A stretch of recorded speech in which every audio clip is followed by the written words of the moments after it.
Dan Larson here, and I'm at the Photobooth taking a look at a bunch of Konami AM driver figures and accessories, a whole collection here that I was able to acquire recently.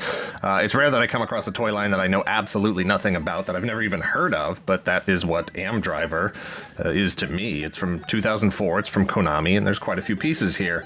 AM driver, and I apologize if I'm not pronouncing that correctly or if it's not even the proper name for it. Again, this is my first exposure to the line.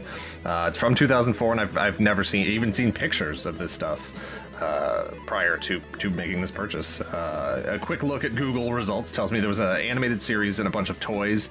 Good, bad, failure. I'm going to guess, again, it wasn't a huge success, since to my knowledge it was not imported to the United States. Not that that's the bar for something being a success, just that when stuff generally succeeds outside of the US, somebody jumps on the opportunity to translate, repackage, and sell whatever that thing is. All the work's been done for you. You might as well just put the property in front of, people who have money and want to buy it. But this is a line that I'm shocked that I've never seen it before. I think I've mentioned that already. What I like about it is the highly posable figures. Basically, I'm gonna. This is decoration back here. I'm gonna move some of these boxes out of the way so we can see a little clearer without destroying everything.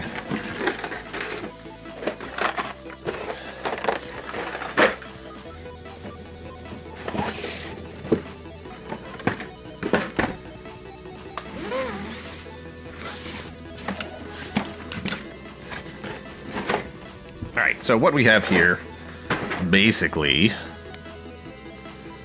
are highly articulated figures, and I mean highly articulated. Here's stand these guys up. Here's an example of a figure without any stuff on them. They are highly articulated. They've even got, the sort of ball joint shoulder pivot here. But just ball joints everywhere. Double jointed elbows, double jointed knees, ball joint ankles, pivoting toe hinge here, this toe hinge. And the idea is that they've also got, whoops, I still need this for demonstration purposes. They've got these peg holes all over them. Peg holes, peg holes, peg holes, peg holes everywhere. And the idea is that you can attach pieces of armor or pieces of machinery.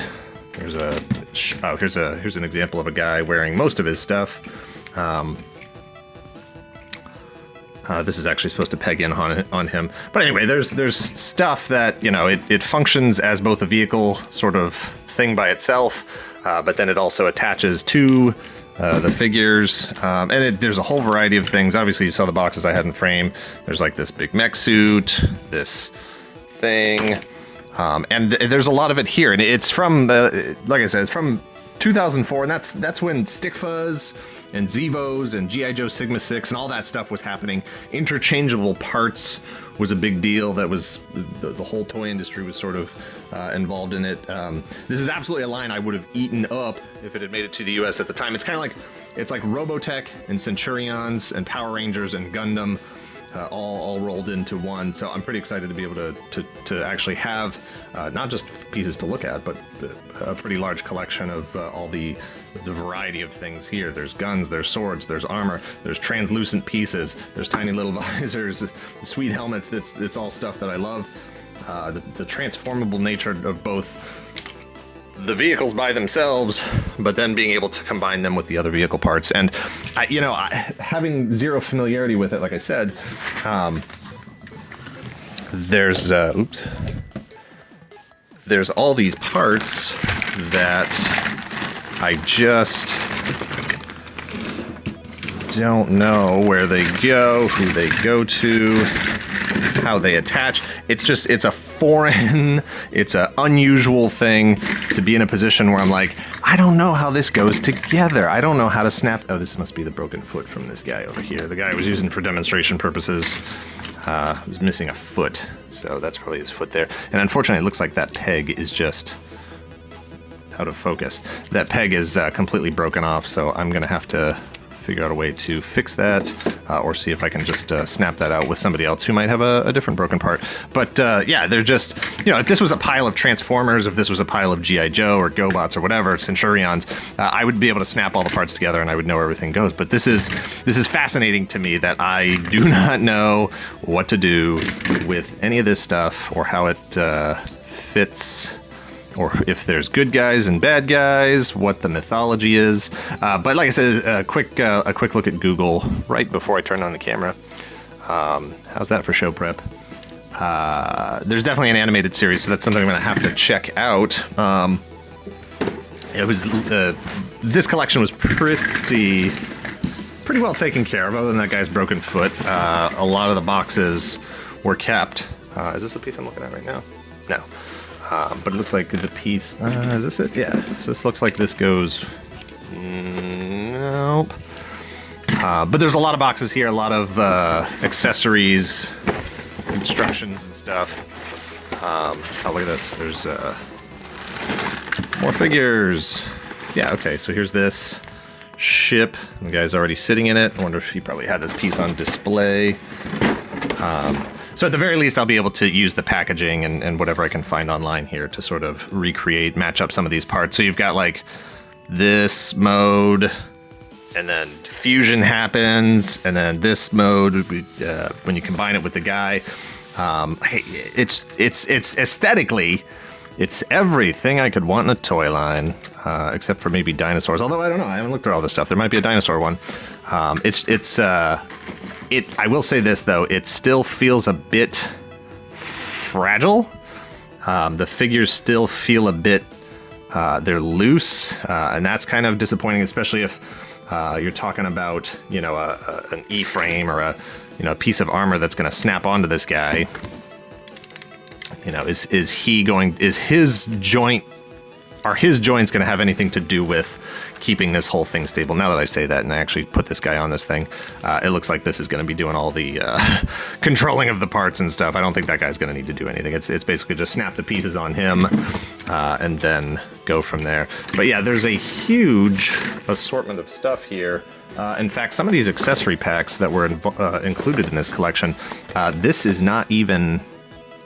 The tape seal isn't even broken on these, so... I'll be able to take a look at some of this stuff. Dusty, it's been in the basement for the first time. It looks like it's actually on a sprue in here, almost model kit style. Yeah, more of this stuff is, these are, again, this is tape seals not even broken.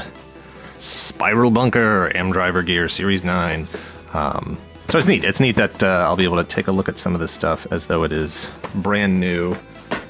I don't know that this is something that we will feature in a larger video here. Let's see what the response to this video is. But yeah, I mean, aesthetically, this practically looks like a Centurions thing updated for, 2004. But run through a heavy Gundam filter. I would have to check the dates and see. I know that Gundam Wing and all the Gundam stuff was really starting to hit the U.S. At that time as well. So I gotta say, I'm a bit surprised that this didn't come in. It's Konami, it's not Bandai. If it had been Bandai, I'm positive it would have made it. But this is some really great looking stuff. And now that I'm handling it a bit more, just that one figure, I was very disappointed. It was funny because that one figure, his foot was busted off. That was the first piece I pulled out of one of these bags and boxes and stuff. And I was like, well, this is going to be terrible. Look how fragile this is. But the rest of these all seem to be in pretty good condition. And I'm surprised the white plastic isn't more discolored than it is. And jacket. Oh gosh, look at all this time I just dumped out onto the table. Time matching up bits. It's hard enough when it's stuff I know. When it's stuff I don't know, it takes even longer. But I don't know. I mean, can you see this helmet? This is straight up like it's Robotech or Macross with the just the Thor winged helmet, the pointy visor, translucent plastic. I like that. I really do like the nondescript faces here. I'm a big fan of not having, and I know this comes from a cartoon, obviously, so there are specific characters, and I will probably find out more about that later, or maybe I won't. I like them just as toys. I don't really need the cartoon. But I like nondescript characters that sort of allow you to put your own sort of personalities into them. You know, this guy right here, his visor is very, like, toothy. And he's got this horn sticking off the front of the head. That could very easily be a bad guy, but, you know, he could also be just the loner good guy with his toothy horned helmet. But it has that flexibility. It's not, oh, this is Duke and he's Caucasian with blonde hair and blue eyes and blah blah blah. No, this could be anybody under that helmet, and that generic aspect of it is something that very much appeals to me. There's too much stuff in the booth now here. Anyway, all right. So this is some of the stuff that I was looking at earlier. That's the bag of parts that I dumped out initially. The unicorn. But anyway, this is Am Driver. Let me know in the comments. I mean, have you ever even heard of this stuff? Did you watch the show? Should I watch the show? Is it any good? Do you have any of the figures? Let me know. Either way, you know, thanks for watching. Educate me. Share your knowledge. Let me know if this is a thing that I slept on and everybody's known about this stuff, and Dan Larson, you're out of the loop. Anyway, thanks for watching. Later.